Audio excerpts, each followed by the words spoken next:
A Little Sacrifice. Chapter 5. You rise early, Essie. The poet smiled, holding down her hair, which was being blown around by the wind. She stepped gingerly onto the jetty, avoiding the holes and rotten planks. I couldn't miss the chance of watching the Witcher at work. Will you think me nosy again, Geralt?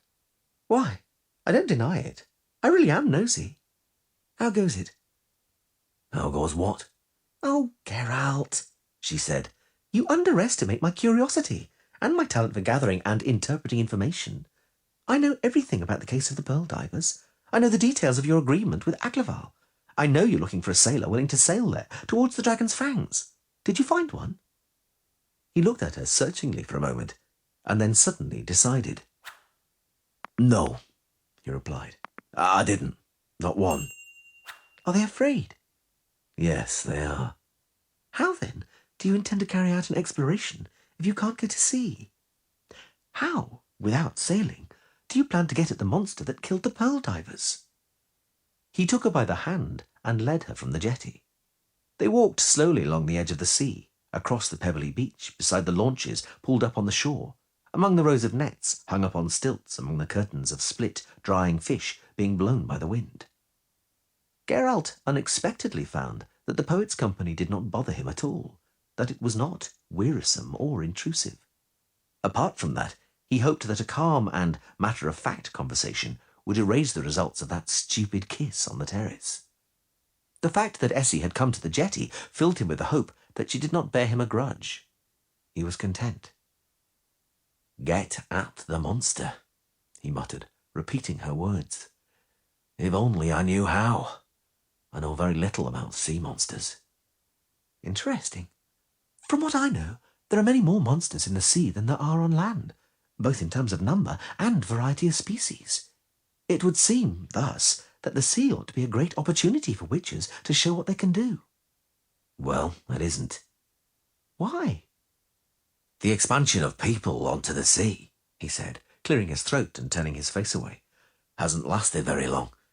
Witches were needed long ago on the land during the first phase of colonization.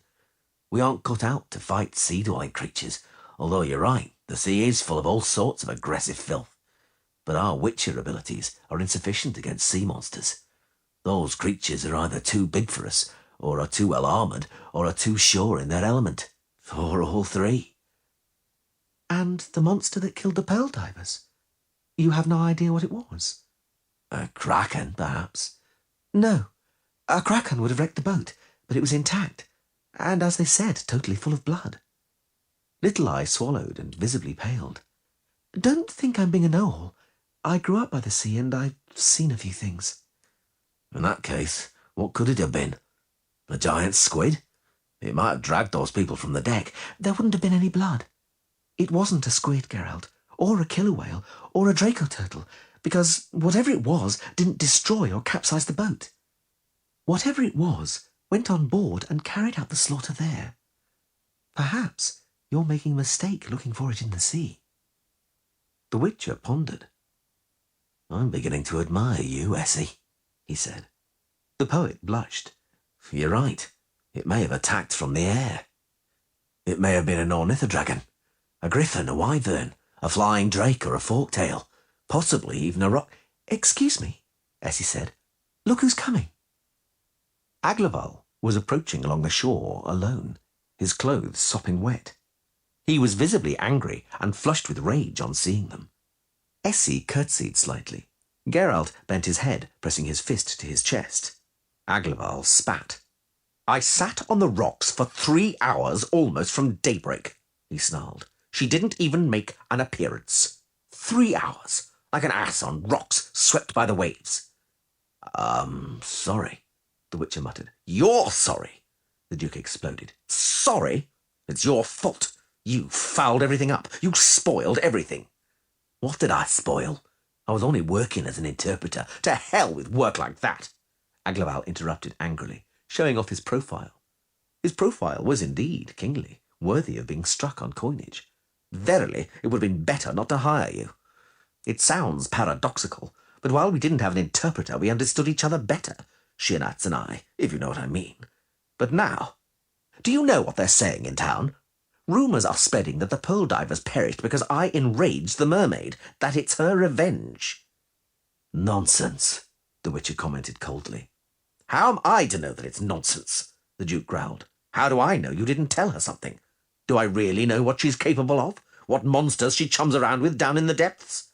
By all means, prove to me that it's nonsense. Bring me the head of the beast that killed the pearl divers. Get to work instead of flirting on the beach. To work. Geralt reacted angrily. How? Am I to go out to sea, straddling a barrel? Your Celeste threatened the sailors with torture and the noose, but in spite of that, no one wants to sail out with me. Celeste himself isn't too keen either. So how? What? Does it bother me, how? Aglaval yelled, interrupting. That's your problem. What are witches for, if not so that decent folk don't have to rack their brains about how to rid themselves of monsters? I've hired you to do the job, and I demand you carry it out. If not, get out of here before I drive you to the borders of my realm with my whip. Calm down, Your Grace, Little Eye said softly, but her paleness and trembling hands betrayed her irritation. And please don't threaten, Geralt. It so happens that Dandelion and I have several friends. King Ithane of Sidaris, to mention but one, likes us and our ballads very much. King Ithane is an enlightened monarch and always says that our ballads aren't just lively music and rhymes, but a way of spreading news, that they are a chronicle of humankind. Do you wish, Your Grace, to be written into the chronicle of humankind? I can have it arranged. Aglaval looked at her for a while with a cold, contemptuous gaze. The pearl divers who died had wives and children, he finally said, much more quietly and calmly. When hunger afflicts the remaining ones, they will put to sea again. Pearl, sponge and oyster divers, lobster fishers, fishermen, all of them. And now they are afraid, but hunger will overcome their fear. They will go to sea. But will they return? What do you say to that, Geralt? Miss Darvin? I'd be interested to hear the ballad which will sing of that. A ballad about a witcher standing idly on the shore, looking at the blood-spattered decks of boats and weeping children. Essie blanched even more, but raised her head proudly, blew away the lock of hair, and was just preparing a riposte when Geralt seized her hand and squeezed it, stopping her words. That is enough, he said. In this entire flood of words, only one has true significance. You hired me, Aglaval. I accepted the task and shall accomplish it, if it is feasible. I am relying on it, the Duke said curtly. Then goodbye. My respects, Miss Darvin. Essie did not curtsy. She only tilted her head. Aglaval hauled up his wet trousers and headed off towards the harbour, walking unsteadily over the pebbles. Only then did Geralt notice he was still holding the poet's hand, but she was not trying to free herself at all. He released her hand. Essie, slowly returning to her normal colours, turned her face towards his. It's easy to make you take a risk, she said. All it takes is a few words about women and children, and so much is said about how unfeeling you witches are. Geralt, Aglaval doesn't give a hoot about women, children, or the elderly. He wants the pearl fishing to begin again because he's losing money every day they don't come back with a catch. He's taking you for a ride with those starving children, and you're ready to risk your life. Essie, he interrupted. I'm a witcher. It's my trade to risk my life. Children have nothing to do with it. You can't fool me. Why the assumption that I mean to? Perhaps because if you were the heartless professional you pretend to be, you would have tried to push up the price.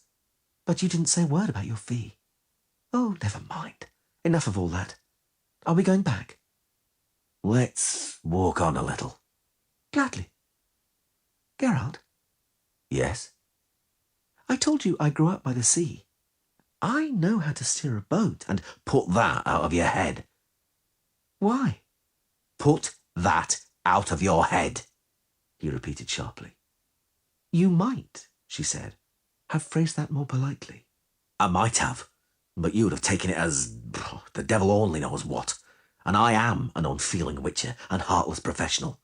I risk my life, not other people's. Essie fell silent. He saw her purse her lips and toss her head.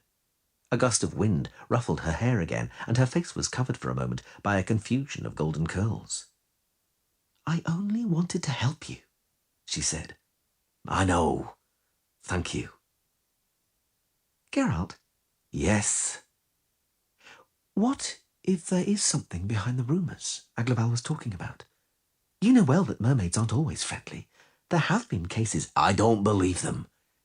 Sea witches, Little Eye continued pensively. Nereids, mermen, sea nymphs. Who knows what they're capable of? And Shenads. She had reason— I don't believe it, he interrupted. You don't believe, or you don't want to believe?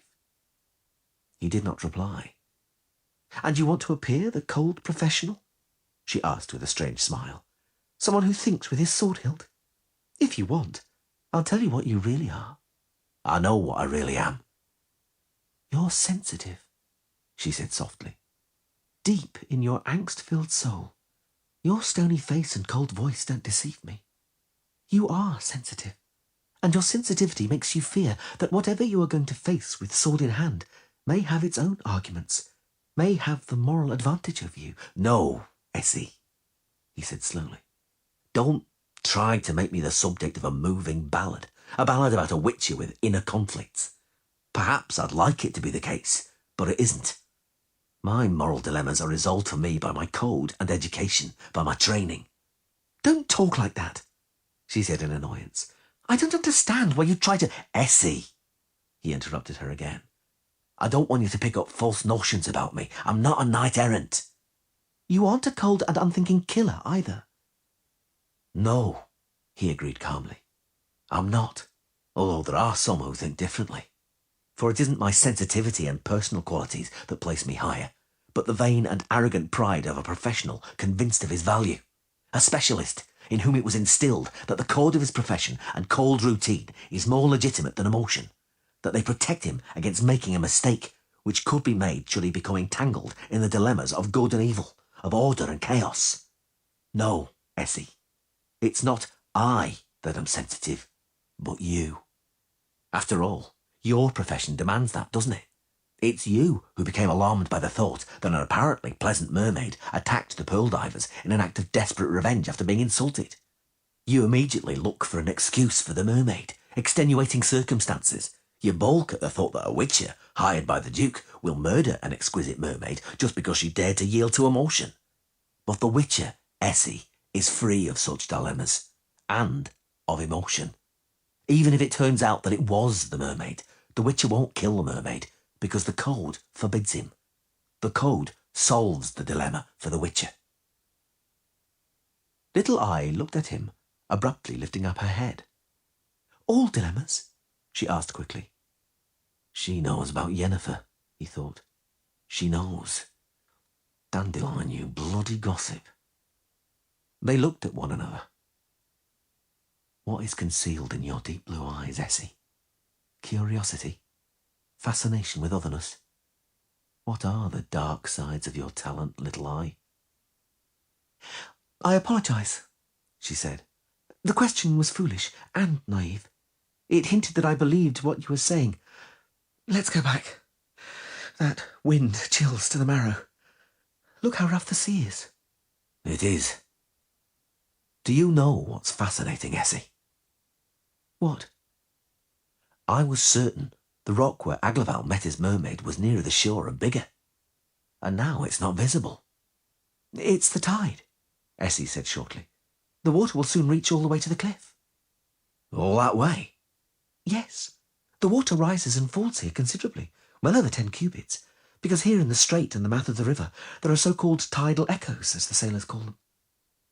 Geralt looked towards the headland, at the dragon's fangs biting into a roaring, foaming breaker. Essie, he asked, and when the tide starts going out? What? How far back does the sea go? But what? Ah, I get it. Yes, you're right. It goes back to the line of the shelf. The line of the what?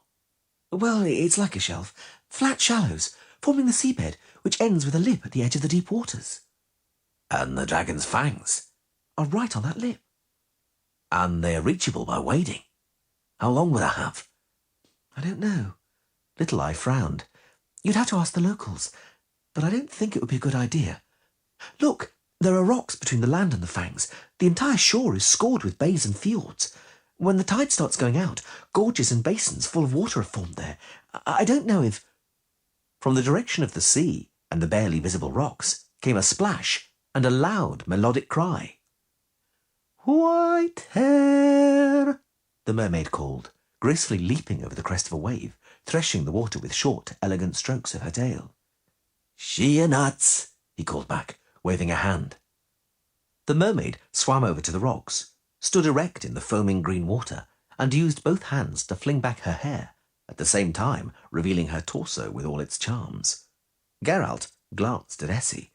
The girl blushed slightly, and with an expression of regret and embarrassment on her face, looked for a moment at her own charms, which barely protruded beneath her dress.